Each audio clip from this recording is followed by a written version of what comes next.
Film diawali dengan seorang suster yang mengantar seorang anak laki-laki ke sebuah yayasan, yang ternyata yayasan itu bukan sembarang yayasan. Di dalamnya banyak anak-anak yang akan diambil organ dalamnya untuk diperjualbelikan. Di sana juga terdapat seorang pemuda yang bernama Pelor yang akan mendapat giliran untuk melakukan operasi. Operasi ini juga dipantau oleh si pembeli yang bernama Bob Hartono.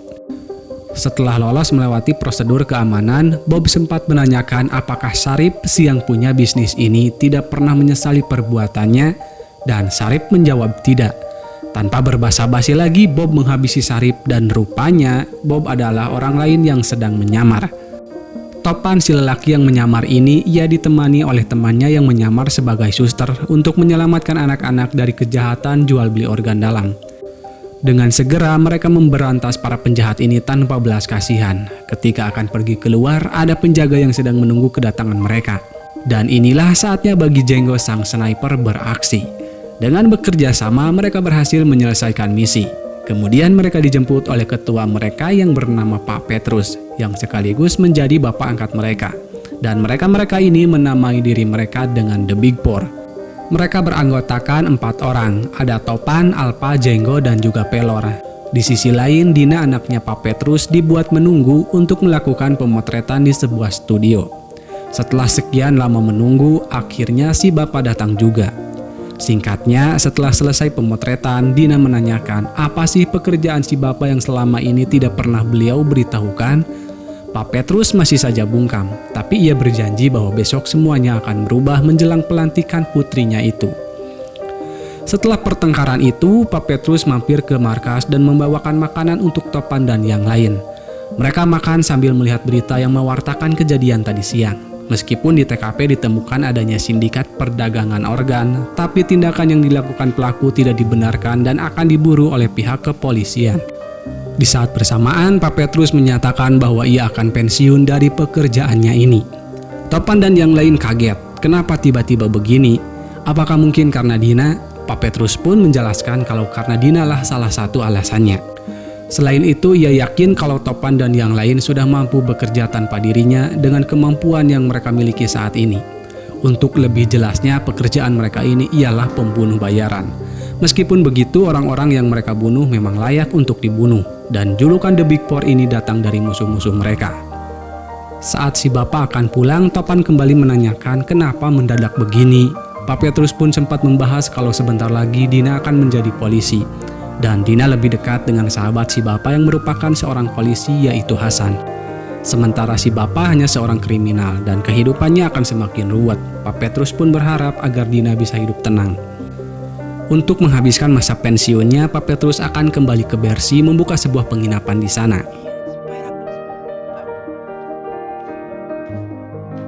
Keesokan harinya, upacara pelantikan Dina akan segera dilaksanakan. Di sisi lain, Pak Petrus yang sedang bersiap, ia melihat ada gerak-gerik seseorang yang mencurigakan. Rupanya ia hanya seorang kang paket yang mengantarkan bunga untuk Dina. Dan ternyata kang paket itu adalah seseorang yang kenal dengan Pak Petrus. Dan saat ada kesempatan, ia langsung menyerang Pak Petrus. Tak berselang lama, Topan datang ke rumah berniat akan mengantarkan topi si bapak yang ketinggalan. Alangkah kagetnya ia melihat Pak Petrus sedang terkapar bersimbah darah. Sementara itu, Dina pulang dengan perasaan kecewa terhadap si bapak. Tapi perasaannya berubah seketika ketika ada orang asing di dalam rumah memegangi si bapak yang sudah tidak bernyawa. Dina berhasil menembak Topan, untungnya si Topan berhasil kabur dari sana. Singkatnya, Topan sudah tiba di dalam markas. Mereka menyaksikan berita tewasnya ayah angkat mereka di televisi, dan Topan memutuskan akan pergi dari Jakarta. 3 tahun pun berlalu, Dina tak pernah cuti bekerja sejak kasus ayahnya itu. Atasannya menyarankan Dina untuk pergi berlibur, karena ia rasa Dina membutuhkan itu. Setelah pulang bekerja, Dina menyadari sesuatu ketika ia melihat sebuah brosur yang diberikan oleh atasannya. Pila yang ada di brosur itu adalah pila yang sama dengan pila yang ada di belakang foto bapaknya. Tanpa disengaja foto si bapak jatuh dan terbongkarlah sebuah rahasia kalau di foto itu ada 4 orang anak di samping si bapak. Keesokan harinya Dina ingin mencari tahu tentang anak-anak ini karena pada waktu itu si pembunuh memakai topi yang sering si bapak pakai. Namun Pak Hasan tidak mengizinkannya karena Bersi bukanlah wilayah Dina. Dina pun tak habis akal kalau ia akan mengambil cuti mulai besok. Beralih ke tempat lain, seorang lelaki yang bernama Antonio beserta asistennya menyerang sebuah tempat dan menghabisi orang-orang yang ada di tempat itu. Baru saja ia selesai melakukan kegilaannya, ia mendapat sebuah telepon. Kemudian ia pun bergegas pergi dari sana. Lalu scene beralih ke Pulau Bersi. Dina sudah tiba di sana. Dengan segera ia menuju ke Paradise Villa. Di sana ada Topan yang awalnya ia tidak ngeh kalau vilanya kedatangan tamu yaitu si Dina. Setelah Dina menanyakan bapaknya sambil menunjukkan sebuah foto, Topan mulai menyadari dan ia berusaha untuk mengusir Dina dari sana. Namun Dina tetap kekeh kalau ia ingin menginap di tempat ini dan ia berharap pada esok harinya Topan ingat dengan si bapak. Dengan terpaksa, Topan memperbolehkan Dina menginap di sini. Sambil membereskan kamarnya, Dina terus menanyakan apakah Topan mengenal si bapak dan Topan rasa tidak. Saat melihat ke jendela ada dua orang asing di luar. Topan pun bertanya apakah Dina datang seorang diri. Setelah Topan mendapat jawabannya, ia mencoba untuk mengalihkan perhatian Dina.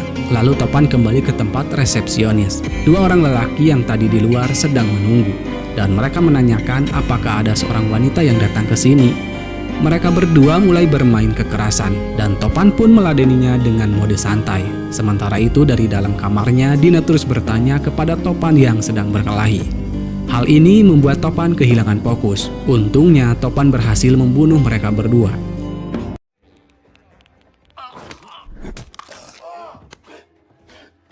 Di saat bersamaan Dina turun ke bawah untuk bertanya lebih lanjut. Dan sialnya Dina menemukan foto bapaknya yang ada di sini. Kali ini Topan mengaku kalau bapaknya Dina adalah bapaknya juga dan ia akan menjawab pertanyaan Dina. Tapi Topan meminta waktu sejenak. Setelah membereskan kedua jasad orang tadi, Topan menghampiri Dina dan ia memberitahukan kalau Pak Petrus juga adalah bapak angkatnya. Topan selalu terjebak oleh pertanyaan Dina. Sekarang Dina tahu kalau tempat ini baru buka 3 tahun yang lalu. 4 anak yang ada di foto termasuk Topan sekarang ini ada di Bersi. Dengan terpaksa, Topan akan menemani Dina menemui yang lain sebab Dina sedang dalam bahaya. Setibanya di tempat Jenggo, Topan meminta Dina untuk bersabar jika bertemu dengan dia. Di sana, Jenggo dan para pengikutnya sedang melakukan meditasi. Untuk pendatang baru seperti Dina akan diberikan ramuan penghilang aura negatif. Dikarenakan Jenggo dan Topan sedang sibuk membicarakan Dina yang tiba-tiba ke sini, ia salah memberikan ramuan untuk Dina. Tiba-tiba saja Dina merasakan reaksi tak biasa. Jenggo yang menyadari itu, ia langsung membubarkan para pengikutnya. Di sisi lain, Antonio mendatangi Villa Paradise. Di sana hanya ada 2 jasad anak buahnya yang sudah tewas. Akan tetapi ia sudah mengetahui posisi Topan sekarang. Sementara Dina, ia mulai halu dan membuat Topan serta Jenggo kewalahan.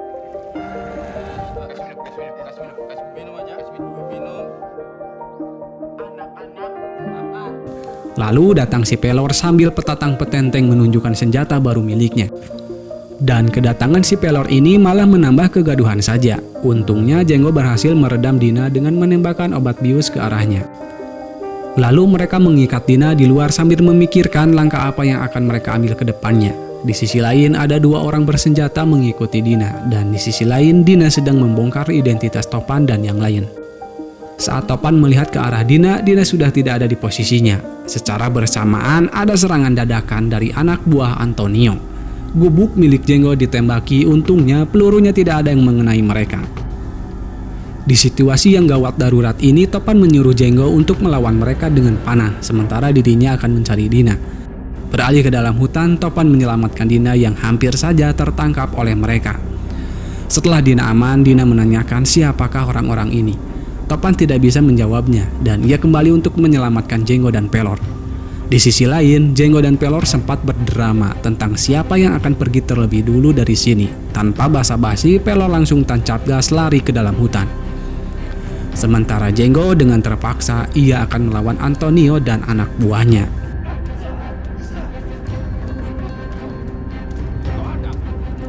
Beralih ke Pelor, hampir saja ia tertangkap namun Dina mendahului membunuh musuh-musuhnya.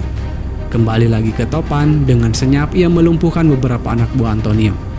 Lalu Topan menyandra salah satu dari mereka dan membawanya ke hadapan Antonio. Tanpa diduga, Antonio menghabisi anak buahnya yang menjadi sandera. Topan nampak kaget dengan tindakan Antonio.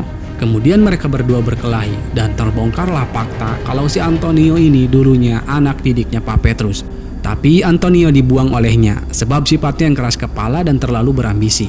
Setelah Topan kalah dan di saat ia akan dihabisi, Dina menembakkan sesuatu ke langit yang membuat langitnya memerah. Hal ini membuat pandangan Antonio serta anak buahnya teralihkan, sehingga Topan dan Jenggo mempunyai kesempatan untuk kabur. Antonio tak akan membiarkan mereka lepas begitu saja. Ia pun mengejar Topan dan yang lain. Untungnya Topan bisa menjatuhkan Antonio. Untuk sementara Topan bisa lolos dari Antonio. Setelah itu luka Topan diobati oleh Dina. Di tubuh Topan terdapat banyak bekas luka yang membuat Dina bertanya-tanya, siapakah Topan yang sebenarnya? Dan sekarang Dina tahu kalau dari bekas salah satu luka Topan didapat karena tembakan Dina waktu itu. Dina marah kepada Topan, kenapa Topan membunuh bapaknya? Lalu Dina pergi dari sana dan disusul oleh Pelor untuk menjelaskan kalau Topan tidak mungkin membunuh bapak mereka. Supaya lebih jelasnya, Pelor akan membawa Dina kepada Alpha.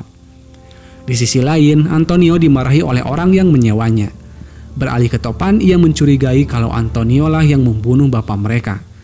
Untuk mencari tahu tentang Antonio, Topan dan Jenggo akan pergi menemui seseorang yang bernama Bunglon.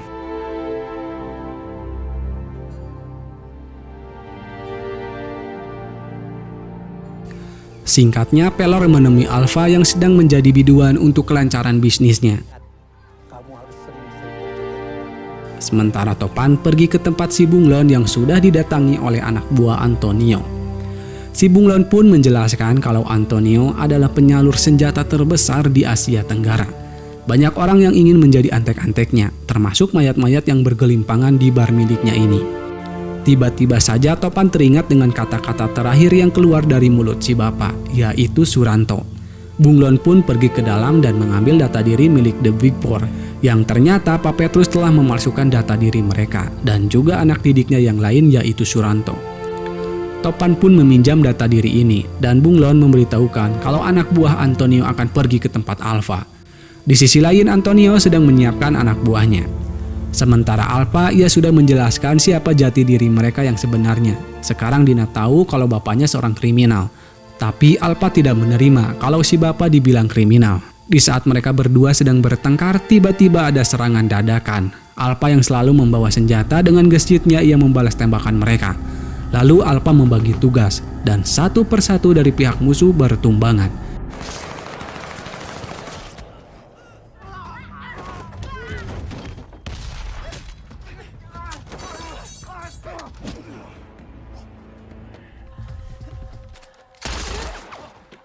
Di sisi lain, Pelor tertangkap, begitupun Alpha dan Dina. Untungnya Topan datang di saat yang tepat. Dengan segera Topan membawa yang lainnya untuk pergi dari sana menggunakan speedboat. Tapi Antonio menghubunginya dan ia mengancam akan membunuh Pelor. Untuk bisa menyelamatkan Pelor, Topan harus menemui Antonio di Villa Paradise. Setelah berlayar cukup jauh, Topan dan Alpha sempat bertengkar perihal Pelor yang tidak bisa mereka jaga. Melihat kegaduhan ini, Dina menenangkan mereka bahwa mereka harus bekerja sama untuk menyelamatkan Pelor. Walau bagaimanapun mereka ini mencintai bapak yang sama. Jadi tak usah saling salah dan lempar tanggung jawab. Di tempat lain, Antonio sedang menerangkan siapa dirinya kepada Pelor. Namun Pelor nampak tidak peduli untuk hal itu. Kembali ke perahu, Alpha menunjukkan senjata yang ia miliki. Dina sempat melarang untuk menggunakan senjata ini, tapi apa boleh buat, senjata ini modal untuk melawan Antonio dan antek-anteknya. Di sana juga ada topi si bapak yang membuat Dina teringat kepada beliau. Kemudian ia keluar dan disusul oleh Topan. Selain segalanya sudah tersedia, Alpha juga memberi kejutan kepada Jenggo dengan membawakannya sniper kesayangannya. Sementara Topan dan Dina sedang membahas tentang kejadian waktu itu, Topan juga memberitahukan kalau di mata bapaknya hanya ada Dina. Kalau saja beliau tidak terbunuh waktu itu, mungkin dia sudah berhenti dari semua ini.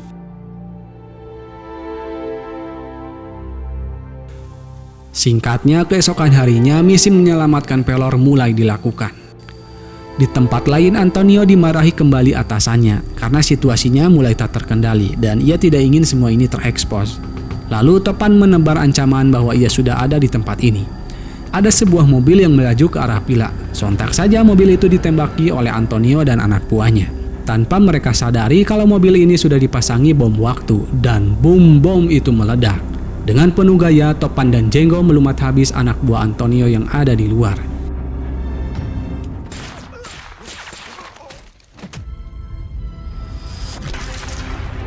Sekarang kini giliran Alpha yang beraksi.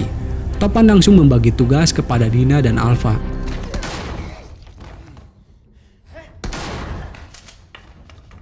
Lalu salah satu anak buah Antonio berhasil memisahkan Dina dengan Topan. Sekarang Topan kembali berhadapan dengan Antonio. Perkelahian di dua tempat pun terjadi. Pertarungannya sangat sengit.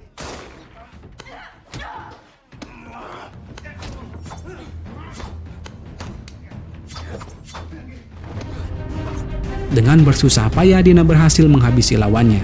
Sementara Alfa, ia mendapat lawan yang sepadan. Begitupun dengan Topan, kekuatan mereka berdua begitu setara. Jenggo yang kesal menunggu di luar, ia mencoba menolong Alfa. Tapi Jenggo dibuat tak berdaya oleh asistennya Antonio. Untungnya Alfa mendapat kesempatan untuk membuat lawannya tak berdaya. Di saat itulah Jenggo pun ikut andil dalam membunuh si dia. Di saat Topan hampir menang, ia dibuat lengah oleh Antonio yang ingin memberitahukan siapa dalang yang membunuh bapak mereka. Di saat itulah Antonio menghampiri Pelor lalu mengancam Topan bahwa dirinya akan membunuh Pelor.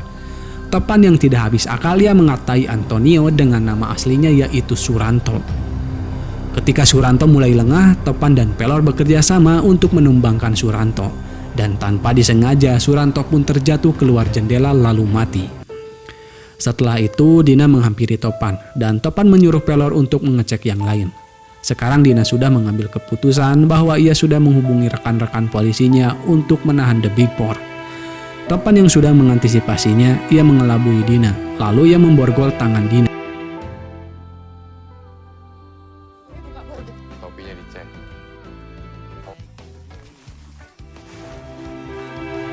Beralih ke tempat lain, rupanya dalam semua ini adalah Pak Hasan. Tapi Pak Hasan mempunyai atasan yang menyuruhnya untuk menangkap The Big Four, yang kini telah berhasil kabur. Dan sepertinya pemburuan The Big Four masih terus berlanjut. Lalu film pun selesai. Bijaklah dalam menyikapi sebuah peristiwa. Sampai jumpa di video selanjutnya. Wassalam.